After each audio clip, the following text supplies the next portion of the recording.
પાઠ 5 ધોયો અને ખાધો. નીચેના પ્રશ્નોના એક એક વાક્યોમાં ઉત્તરો લખો. મેથીપાક વાર્તામાં તમને ધાબળધીંગીની કઈ બાબતો સારી લાગી? કેમ?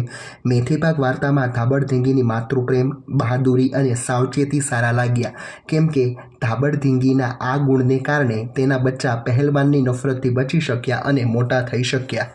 બચ્ચાએ પહેલવાનને શા માટે તમાચા માર્યા હતા? માદા બચ્ચાને પહેલવાને હવામાં ફંગોળી દીધું હતું. તેનો બદલો લેવા તેણે પહેલવાનને તમાચા માર્યા હતા. કોને પોતાના નવજાત બચ્ચા પર સખત નફરત હોય છે? રીંછને પોતાના નવજાત બચ્ચા પર સખત નફરત હોય છે. માદા રીંછ બચ્ચા સાથે કઈ ઋતુમાં જુદું રહેઠાણ શોધી લે છે? શા માટે? માદા રીંછ બચ્ચા શિયાળો ગાળવા શરદ ઋતુમાં જુદું રહેઠાણ શોધી લે છે. રીંછોમાં નર અને માદા કેટલા વર્ષે જોડી બનાવીને બચ્ચા પેદા કરે છે? રીંછોમાં નર અને માદા 2 વર્ષે જોડી બનાવીને બચ્ચા પેદા કરે છે. નર સિંહ અને માદા રીંછના નામ શું હતા? નર રીંછનું નામ પહેલવાન અને માદા રીંછનું નામ ધાબળધીંગી હતું. પહેલવાન અને ધાબળધીંગીને ક્યાં ભેગા રાખવામાં આવ્યા? પહેલવાન અને ધાબળધીંગીને ચિડિયાઘરના વાડામાં ભેગા રાખવામાં આવ્યા. પહેલવાન કોનાથી ડરતો હતો? પહેલવાન ધાબળધીંગીથી ડરતો હતો. કઈ ઋતુમાં રીંછોએ જમીનમાં ખાડા ખોદી દીધા? શિયાળાની ઋતુમાં રીંછોએ ખાડા ખોદી દીધા. શિયાળામાં પહેલવાનની બખોલ ક્યાં હતી? શિયાળામાં પહેલવાનની બખોલ વાડાને બીજે છેડે હતી. હવામાં હૂબ જેવું લાગે ત્યારે રીંછના બચ્ચા શું કરતા? હવામાં હૂબ જેવું લાગે ત્યારે રીંછના બચ્ચા ખાડામાંથી બહાર નીકળીને હિમમાં રમતા. માદા બચ્ચું શું કરીને મા પાસે જતું રહ્યું? માદા બચ્ચું બાપને ઝડપથી મોઢા ઉપર 3 તમાચા મારીને મા પાસે જતું રહ્યું. છેલ્લે પહેલવાન મનમાં શું બબડ્યો હશે? છેલ્લે પહેલવાન મનમાં બબડ્યો હશે કે આ એક બીજી ધાબળધીંગી. રીંછ મોટી આફત કોને ગણે છે? રીંછ મોટી આફત સિંહને ગણે છે. રીંછ સિંહને નિમંત્રણ આપતા જે વાત કરે છે તે સાચું બોલે છે કે ખોટું? ખોટું. નીચેના પ્રશ્નોના 2-3 વાક્યોમાં ઉત્તર લખો. ધાબળધીંગી પહેલવાનને કેમ ફટકારે છે? પહેલવાન બચ્ચાને હવામાં અધ્ધર ઉડાડે છે અને પાણીમાં ડૂબાડે છે. આમ બચ્ચાને હેરાન કરતો હોવાથી ધાબળધીંગી તેને ફટકારે છે. ધાબળધીંગી પોતાના બચ્ચાને શા માટે સાચવતી હતી? પહેલવાન બચ્ચા તરફ ત્રાંસી નજર રાખતો હતો. તે ઘણીવાર બચ્ચા ઉપર પંજા ફટકારવાની કોશિશ કરતો હોવાથી ધાબળધીંગી બચ્ચાને સાચવતી હતી. ધાબળધીંગીનું બચ્ચા પ્રત્યેનું વાલ ક્યારે ક્યારે જોવા મળતું? વાર્તામાં રીંછડી શિયાળામાં પોતાના બચ્ચાને પહેલવાનથી બચાવવા તેમના ભેગી એટલે કે ખાડામાં જ સૂઈ રહેતી. આ સિવાય પહેલવાનની દ્રષ્ટિથી તેના બચ્ચાને સાચવતી હતી. રીંછડીના આ વર્તનથી કહી શકાય કે રીંછડીનું તેના બચ્ચા પર વહાલ જોવા મળે છે. રીંછ કુટુંબમાં કાનૂન અને વ્યવસ્થા કઈ રીતે જળવાય છે? તે કોણ જાળવે છે? રીંછ કુટુંબમાં કાનૂન અને વ્યવસ્થા માદા રીંછ જાળવે છે. કઈ રીતે? તો કે ગુનેગારોને સજા કરીને. માદા રીંછ નવજાત બચ્ચાની સાર સંભાળ કેવી રીતે રાખતી? નર રીંછની નજર તેના બચ્ચા ઉપર હતી. તેના બચ્ચાને તે નુકસાન ન પહોંચાડે માટે માદા રીંછ બચ્ચાની સાર સંભાળ રાખતી. નર રીંછ પાસે આવે તો તરત જ માદા રીંછ વચ્ચે ઊભી રહી જતી. આ રીતે સાવધાન રહી તે પોતાના બચ્ચાની સાર સંભાળ લેતી. ધાબળધીંગીથી ડરી ગયેલો પહેલવાન શું કરતો? ધાબળધીંગીથી ડરી ગયેલો પહેલવાન બચ્ચા બખોલમાંથી નીકળીને તેની પાસે જવા લાગે કે તરત જ ગભરાઈને ભાગવા માંડતો અને પંજા વડે તેનું મોં ઢાંકી દેતો. શિયાળામાં ધાબળધીંગીની માતૃવૃત્તિ કેવી હતી અને કેમ? શિયાળામાં ધાબળધીંગીની માતૃવૃત્તિ જોરદાર રહી નહોતી કારણ કે બચ્ચા હવે મોટા થઈ ગયા હતા. ધાબળધીંગી તેની બખોલમાં હોય ત્યારે જ તેમનો બચાવ કરતી, પરંતુ બચ્ચા હવે તેનો પીછો કરનારને થાપ આપીને સરળતાથી છટકી જતા. રીંછ આગળ શા માટે ચાલે છે? રીંછે સિંહને મધ ખાવાનું નિમંત્રણ આપ્યું છે, તેથી સિંહને મધપુડાના વન સુધી લઈ જવા રીંછ આગળ ચાલે છે. સિંહ પાછળ શા માટે ચાલે છે? સિંહે રીંછનું ઘર જોયું ન હતું. રીંછની પાછળ જવાથી સિંહને રીંછનું ઘર શોધવું ન પડે, તેથી તે પાછળ ચાલે છે. રીંછને મધમાખીઓ ડંખતી હશે. કેમ? ના, રીંછને મધમાખીઓ ડંખતી નહીં હોય કેમ કે રીંછના આખા શરીર ઉપર ખૂબ ભરાવદાર, લાંબા અને બરછટ વાળ હોય છે, જે રીંછને મધમાખીઓના ડંખથી બચાવે છે. રીંછની આફત કેવી રીતે દૂર થઈ? રીંછ સિંહને મધ ખવડાવવા માટે મધપુડાના વનમાં લઈ ગયો. ત્યાં સિંહ મધ ખાવા જતાં કેટલીક માખીઓએ તેના આંખ, મોં, જીભ, હોઠ એમ આખા શરીરે ડંખ મારતા તે પીડા સહન ન થતાં ત્યાંથી ભાગી ગયો અને રીંછની આફત દૂર થઈ ગઈ. ચલો નીચેના પ્રશ્નોના ઉત્તરો લખો. પહેલવાનને પોતાના બચ્ચા ગમતા નથી. એવી તમને કઈ રીતે ખબર પડી?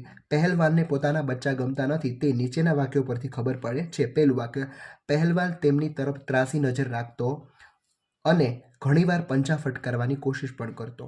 બીજું, પહેલવાને બચ્ચાને એવો જોરદાર ફટકો લગાવીને હવામાં અધર ઉડાડ્યો કે તે રાડારાડી કરવા લાગ્યું. ત્રીજું, પહેલવાને તેની ગરદન દાંતમાં પકડી તેને પાણીમાં ઊંડું ડૂબાડી દીધું. ચોથું, પહેલવાને એક બચ્ચાને ઝડપથી ઝપટમાં લઈ લીધેલું લગભગ 30 કિલોગ્રામ જેટલા વજનના બચ્ચાને હવામાં ફંગોળી દીધું. રીંછ વિશે નવું શું જાણવા મળ્યું? રીંછ નીચેની બાબતો જાણવા મળી રીંછ વિશે. પહેલું, નર રીંછને પોતાના નવજાત બચ્ચા ઉપર સખત નફરત હોય છે.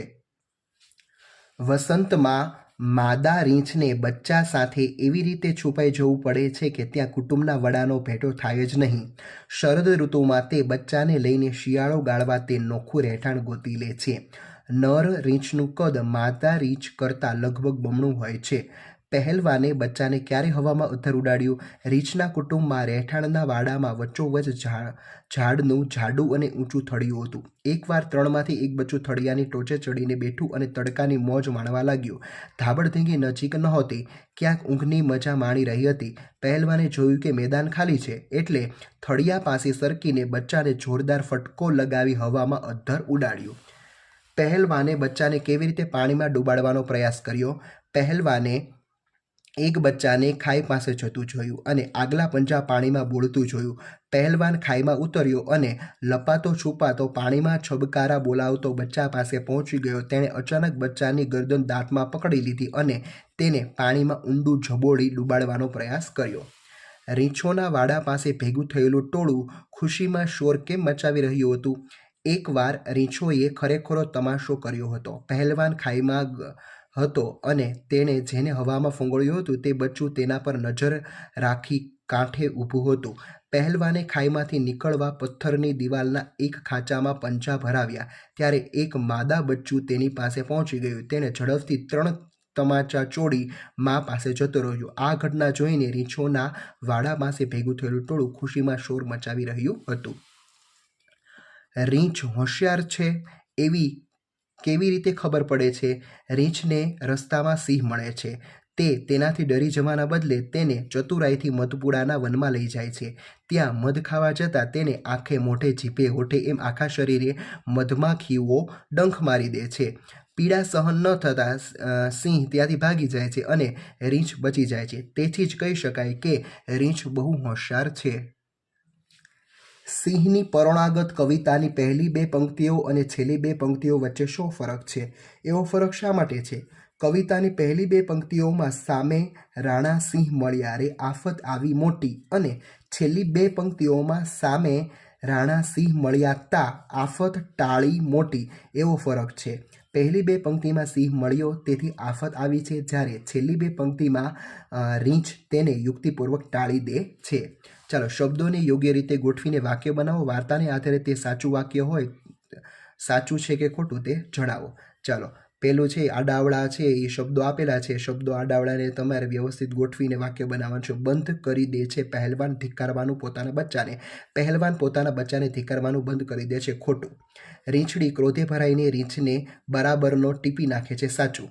રીંછ કુટુંબ શિયાળામાં એક જ રહેઠાણમાં રહે છે. ખોટું. બચ્ચા પહેલવાનથી સહેજ પણ ડરતા નહોતા. ખોટું. બચ્ચું બાપને 3 તમાચા ચોડીને વેર વાળે છે. સાચું. બચ્ચા પહેલવાનની બીકથી બિલકુલ બહાર નીકળતા નથી. ખોટું. ચાલો પછી સાચા ખોટા. સિંહને સામે જોઈ રીંછ બહુ જ ખુશ થયું. ખોટું. રીંછ સિંહને કેટલાય દિવસે શોધતું હતું. ખોટું. સિંહને મધ ખૂબ ભાવતું હતું. ખોટું. રીંછ સિંહને પોતાના ઘરે લઈ જાય છે. ખોટું. રીંછ ચતુર હતું. સાચું. રીંછ અને સિંહ પાક્કા મિત્રો હતા. ખોટું. રીંછે સિંહને મધ પીરસ્યું. સાચું. રીંછે સિંહને ભગાડ્યો. સાચું. શિયાળામાં ધાબળધીંગીને 2 બચ્ચા આવ્યા. ખોટું. પહેલવાન કદમાં ધાબળધીંગી બમણો અને ઘણો વધારે જોરાવર હતો. સાચું. પહેલવાનથી ડરીને ધાબળધીંગી પંજા વડે માથું ઢાંકી દેતી. ખોટું. પહેલવાને પાણીમાં ડૂબાડેલું બચ્ચું પાણીમાં ગુંગળાઈ ગયું સાચું. ઉનાળામાં રીંછો મોટાભાગે ખાડામાં ઊંઘતા પડ્યા રહેતા ખોટું. શિયાળમાં ધાબડધીંગી બચ્ચા ભેગી સૂતી સાચું. વસંત ઋતુમાં રીંછના કુટુંબમાં ગંભીર ઝઘડા થયા ખોટું. રીંછોના વાડા પાસે ભેગું થયેલું ટોળું ગુસ્સામાં શોર મચાવી રહ્યું હતું ખોટું. ચાલો એને પછી ખાલી જગ્યાઓ આપેલી છે. વસંત ઋતુમાં માદા રીંછ કુટુંબનો કોઈ વડો મળે નહીં એવી જગ્યાએ છુપાઈ જાય છે. ધાબડધીંગીથી બચવા જતાં પહેલવાન એકવાર ખાઈમાં પડી ગયો હતો. રીંછના કુટુંબમાં કુલ 5 સભ્યો હતા. પહેલવાન ઊંઘીને અપમાનને ભૂલી જવા ખૂણામાં લપાઈ ગયો. શિયાળામાં ધાબડધીંગીની માતૃવૃત્તિ બહુ જોરદાર નહોતી રહી. બચ્ચા મોટા થઈને વધારે હિંમતવાન બની ગયા હતા. માદા બચ્ચાએ બાપના મોઢા પર 3 તમાચા ચોળી દીધા. ચાલો પછી નર એટલે કે જે પિતા છે એ રીંછ, માદા એટલે રીંછડી, કદાવર એટલે કે મોટું અને તાકાતવાર, દિલચસ્પી એટલે રસ. પછી તમારે અહીંયા ખાલી જગ્યા પૂરવાની છે. ચાલો પછી જે વાક્ય છે તે વાક્ય સાચું છે કે નહીં તે તમારે ચકાસવાનું છે. દરજ્જો એટલે કે હોદ્દો. પછી અહીંયા 2 વાક્યો આપેલા છે. પહેલું વાક્ય સાચું છે. એવી રીતના ગાળવું એટલે કે પસાર કરો, એમાં પહેલું વાક્ય સાચું છે, બીજું વાક્ય ખોટું છે. ચાલો પછી લપકવું એટલે કે ઝડપથી કૂદકો મારો, પહેલું વાક્ય સાચું છે, બીજું વાક્ય ખોટું. ઓસરી જવું એટલે કે ઓછું થવું, પહેલું ખોટું છે, બીજું સાચું. ચાલો પછી કૌંસમાં આપેલા શબ્દ પરથી ખાલી જગ્યા પૂરો. જે સંતાઈને આવતો કે જતો હોય તે લપાતો છુપાતો, એક કરતાં વધુ બૂમો પાડ્યા કરવી તે રાડારાડી, જે શાળાને લગતું હોય તે શાળાકીય, જે કુટુંબને લગતું હોય તે કૌટુંબિક, જે બધી બાજુ ફેલાયું હોય તે ખૂણે ખૂણામાં, કશુંક જોવા સમજવાની ઈચ્છા, દિલચસ્પી. ચાલો એના પછી એક ફકરો આપેલો છે. એ ફકરામાં છે એ અમુક શબ્દો છે એ આપેલા નથી, જે તમે કૌંસમાં આપેલા છે, એનાથી શોધીને તમારે લખવાના છે. તો પહેલો તમાશો કર્યો અહીં આવશે, પછી ઢીબી નાખશે, સફાળો જાગી, થાપ આપીને, જડી વરસાવી અને મેથી પાક ચખાડ્યો. ચાલો એના પછી જોડકા આપેલા છે. પહેલું છે કે રહેઠાણ, તો રહેઠાણને અનુકૂળ છે એ બમાં કયું છે તો બખોલ ખાય ખાડો. દેખાવ તો કે પંજો, વાળ, ગરદન, દાંત. કુટુંબ નર, માદા અને બચ્ચું. પછી સમય તો ઉનાળો, વસંત, શિયાળો અને શરદ. અને સ્વભાવ ક્રોધી, ખૂંખાર અને ઝઘડાખોર. ચાલો કૌંસમાં શબ્દ આપેલા છે સજા, પીછેહટ, બચાવ, નફરત અને મદદ. એની બદલે તમારે ખાલી જગ્યા પૂરવાની છે. પહેલવાન માર સહન કરવા પંજા વડે મોં ઢાંકી દે છે, એનો બચાવ કરે છે. ધાબડધીંગી કદાવર રીંછને બરાબરનો મેથી પાક આપે છે, સજા. ધાબડધીંગીની બીકે પહેલવાન પાણીમાં જ પડ્યો રહે છે, પીછેહટ. હવામાં ફેંકાયેલું રીંછડું બૂમાબંધ કરીને માતાને બોલાવે છે, મદદ. અપરાધી બાપને ધાબડધીંગીથી જબરો ઢીબી નાખ્યો તો સજા. બચ્ચું મુશ્કેલીમાં રાડ પાડીને સહાય માગતું હોય છે, મદદ. ધાબડધીંગી પાણીમાં છલાંગ લગાવીને બચ્ચાની રક્ષા કરે છે, બચાવ. પહેલવાન અપમાન ભૂલીને ખૂણામાં છુપાઈ ગયો, પીછેહટ. ચાલો એના પછી કૌંસમાં છે એ કેટલી બધી ક્રિયાઓ આપેલી છે એ તમારે યોગ્ય ખાનામાં તમારે લખવાની છે. ધાબડધીંગીની બહાદુરી એ શોધવાની છે. તો કે મેથી પાક ચખાડવો, ઢીબી નાખવું, ટીપી નાખવું, જનની પ્રહાર કરવો, ફટકો મારવો, જડી વરસાવવી, તૂટી પડવું, પંજાથી ફટકારવું અને કૂદી પડવું. ધાબડધીંગીની સાવચેતી, બચાવ કરવો, ભેગા સૂવું, રહેઠાણ શોધવું, છૂપું રાખવું, આટા મારવા અને આઘું રાખવું. પહેલવાની નફરત, ખરાબ નજર રાખવી, પાણીમાં ડૂબાડવું, અધ્ધર ફેંકવું, રસ્તો રોકવો, ગુસ્સો કરવો, પકડી લેવું, ભારે પંચો મારવો. બચ્ચાની નિડરતા, તમાચા મારવા, હિંમતથી ફરવું, સાહસ બતાવવું અને બેફિકર રહેવું. ચાલો એના પછી ધાબડધીંગીની માતૃ પ્રેમ જણાય ત્યાં માતેમાં લખો, અને પહેલવાનનો ધિક્કાર ભાવ જણાય ત્યાં તમારે અરે રે લખવાનું છે. ચાલો પોતાના નવા જન્મેલા બચ્ચા સહેજ પણ ગમતા નહોતા, અરે રે. પાણીમાં કૂદીને બચ્ચાને બચાવે છે, મા તેમાં. બચ્ચાની સાવચેતી માટે સલામત જગ્યા શોધી લે છે, મા તેમાં. બચ્ચા પર વારંવાર ઘા કરવાના પ્રયત્નો કરે છે, અરે રે. દરેક હુમલાનો જોરદાર જવાબ આપીને બચ્ચા બચાવી લે છે, મા તેમાં.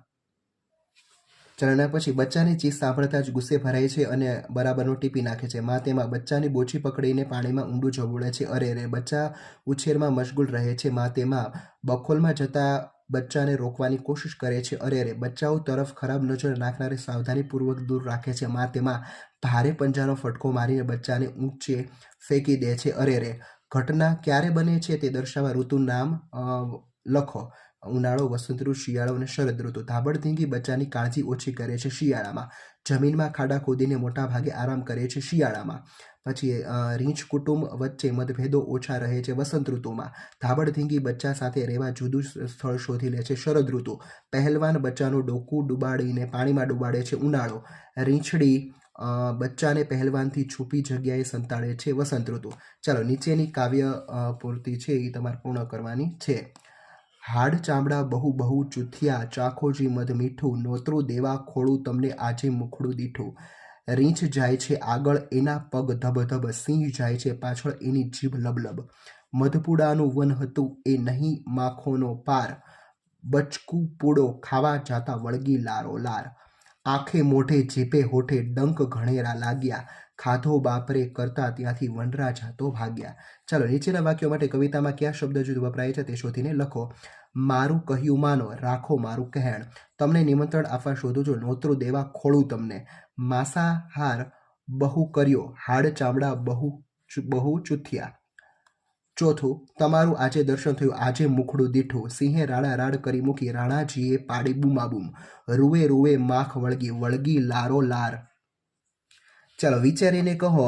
રીંછ તેના કરતાં વધુ બુદ્ધિશાળી છે, સિંહને ખબર નહોતી. રીંછ ખોટે ખોટી સલામો ભરી રહ્યું હતું, સિંહને ખબર ન પડી. રીંછ એના ઘરે નહીં પણ બીજે કશે લઈ જાય છે, સિંહને ખબર ન પડી. નાનકડી મધમાખીને ડંખ ભારે હોય છે, સિંહને ખબર નહોતી. મધપૂડો તોડવાથી મધમાખીઓ છંછેડાય છે, સિંહને ખબર નહોતી. ચાલો, એના પછી રીંછે ઘરે જઈને રીંછણને આખા દિવસના અનુભવ વિશે કહ્યું. લખો અને વર્ગમાં પણ તમે વાંચી સંભળાવો. તો આપણે છે અહીંયા લખેલું છે, આપણે હવે વાંચીએ. મારી વાલી રીછડી, આજે હું સોટી લઈને ફરવા ગયો, ત્યારે મેં મુસીબત આવી. સામે જંગલનો રાજા સિંહ મળી ગયો. હવે શું કરવું? તરત જ મેં જીવ બચાવવા માટે ચતુરાઈ વાપરી. સિંહને ઝૂકીને પ્રણામ કર્યા અને કહ્યું, હું તમને આમંત્રણ આપવા કેટલાય દિવસથી શોધતો હતો. હવે મારું આમંત્રણ સ્વીકાર કરો અને મારા ઘરે મધ ખાવા માટે ચાલો. સિંહ ઘરે આવવા માટે તૈયાર થઈ ગયો. ત્યારબાદ મેં તેને ઘરની જગ્યાએ મધમાખીના મધપુડાના વનમાં લઈ ગયો. ત્યાં તેને મધ ખાવા જતાં કેટલીક માખીઓ સિંહના આંખ, મોં, જીભ, હોઠ એમ આખા શરીરે કરડી ગઈ. ડંખની પીડા સહન ન થતાં તે ત્યાંથી બૂમો પાડતો ભાગી ગયો. મારા જીવમાં જીવ આવ્યો. ઘરે આવતા હું વિચારવા લાગ્યો કે આજે મેં ચતુરાઈ ન વાપરી હોત તો સિંહનો શિકાર થઈ ગયો હોત. ચાલો, મૂળ નામ નીચે લીટી કરો અને પાડેલા નામ ફરતે ગોળ કરો. ચાલો, અહીં છે લીટી ગોળ, લીટી ગોળ, લીટી અને ગોળ. એવી જ રીતે ગોળ ગોળ, લીટી ગોળ, લીટી ગોળ, લીટી ગોળ, લીટી અને ગોળ. ચાલો, ફરી વાર એવો જ પ્રશ્ન. મૂળ નામ ફરતે ચોરસ કરો, લંબચોરસ કરો અને પાડેલા નામ ફરતે છે એ સાચું કરો. સાચું, લંબચોરસ, લંબચોરસ, સાચું, લંબચોરસ, સાચું, સાચું, લંબચોરસ, લંબચોરસ, સાચું, લંબચોરસ અને સાચું. ચાલો, ત્યારબાદ 22મો પ્રશ્ન. મૂળ નામ અને પાડેલા નામની જોડ બનાવો. મૂળ નામ નદી, પાડેલું નામ સાબરમતી, ઇમારત, તાજમહેલ, બકરી, શકરી, પર્વત, પાવાગઢ, દેશ, ભારત, શહેર, અમદાવાદ, રાજ્ય, ગુજરાત, પહેલવાન, ભીમસેન, છોકરી, હંસા, કવિ, રમેશ પારેખ, વૃક્ષ, કબીરવડ, ઘર, માતૃકૃપા. ચાલો, એના પછી અહીં છે ચિત્રો આપેલા છે, પછી તમારે એક વાક્ય લખવાનું છે કે આ તમામ વર્ગ વડાપ્રધાન ધરાવે છે.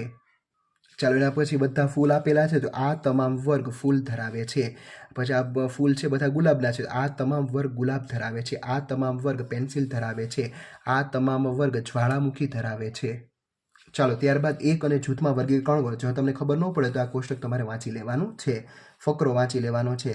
દ્રાક્ષનું ઝુમખું, મકાન, કોમ્પ્લેક્સ, દુકાન, બજાર, મોતી માળા, ચીકુ, ઢગલો, ગાયનું ધણ, સૈનિકનું લશ્કર, કેળાની લૂમ, પતંગની કોડી, નોટનું બંડલ, ભેંસનું ખાંડું, બિસ્કિટનું પેકેટ, દોરીનો લચ્છો, પક્ષીનું ઝુંડ, વહાણનો કાફલો, દાંતનું ચોકઠું, ચાવીનો જુડો, માણસનું ટોળું, વિદ્યાર્થીનો વર્ગ, પુષ્પનું ગુચ્છ, કોથમીરની જોડી, ઘાસનો ભારો, કપડાનું પોટલું, લાકડાનો ભારો, કંટીનું ડુંડું. ચાલો, એના પછી નીચેના શબ્દોનું એક વસ્તુ, વ્યક્તિ અને સમૂહ જૂથમાં વર્ગીકરણ કરો. ચાલો, હવે જોઈએ આપણે પહેલાં એક વસ્તુ. ભેંસ, ચાવી, બસ, છોકરો, પોપટ, ઘર, ઓરડો, ડોલી, ચાંદી અને ધરતી. સમૂહમાં તો કે થોકડી, સભા, જોડો, જાન, ભીડ, સરઘસ, રેલી, સૈન્ય, ટુકડી અને સમાજ. ચાલો, એના પછી શબ્દ વાક્યો આપેલા છે, એ વાક્યોમાંથી અમુક શબ્દો તમારે ગોતવાના. માપી શકાય અને ગણી શકાય તમે લખવાનું છે. ઘઉં છે એ માપી શકાય, ચાંદી છે એ માપી શકાય, સાબુ છે એ ગણી શકાય, ગોળ છે એ માપી શકાય, પેટ્રોલના કૂવા છે માપી શકાય, લોખંડ છે એ માપી શકાય, લોટ છે એ માપી શકાય, પાઠ્યપુસ્તક ગણી શકાય, હવા છે એ માપી શકાય.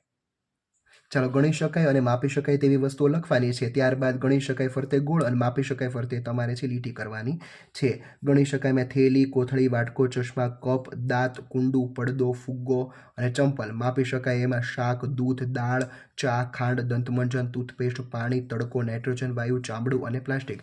ત્યારબાદ તમારે નીચે આપેલ છે એમાં તમારે માપી શકાય છે એમાં તમારે લીટી અને ગણી શકાય છે એમાં તમારે ગોળ કરવાનું રહેશે. ચાલો, વાંચો અને પ્રશ્નોના ઉત્તરો લખો. આ વાર્તામાં તમને ખૂબ ગમ્યા હોય, વાંચવાની મજા આવી હોય તેવા વાક્યોને વાક્યખંડ નીચે લીટી કરો. તેમાંથી વાક્યખંડ QR કોડ મારફતે તમે સાંભળ્યા હોય તે રીતે વાંચો. લીટી કરતાં પહેલાં વિદ્યાર્થીએ કયા 2 કામ કરવાના? તો કે QR કોડ મારફતે વાક્યખંડ વાંચી લીટી કરવી અને QR કોડ મારફતે સાંભળ્યા હોય તે રીતે વાંચવા. આ પ્રવૃત્તિ પહેલાં વિદ્યાર્થીએ શું સાંભળવું હશે? કઈ રીતે? તો કે વાર્તા. શું વિદ્યાર્થીને દરેક વખતે આખા વાક્ય નીચે લીટી કરવાની થશે? ના. વાક્ય વાંચતી વખતે વિદ્યાર્થીનું શું ધ્યાન રાખવાનું? તો વાક્યમાં મજા આવે તે નીચે લીટી કરવાની. તમારા મિત્રને આ વાર્તા ક્યાં વાક્ય ગમ્યા તે તમને કઈ રીતે ખબર પડશે? તો તેણે ગમતા વાક્ય નીચે લીટી કરતી હશે. તમારા મિત્ર વાક્ય વાંચતા હોય ત્યારે તમે શું ધ્યાન રાખશો? QR કોડ મુજબ વાંચે છે કે નહીં તે આપણે ધ્યાન રાખવાનું. ચાલો, ત્યારબાદ 2 લીટીનો પાછો ફકરો આપેલો છે. વાક્યમાં કૌંસમાં આપેલા શબ્દ અને લીટી કરેલા શબ્દ વચ્ચે શું સંબંધ હશે? સમાનાર્થી શબ્દો.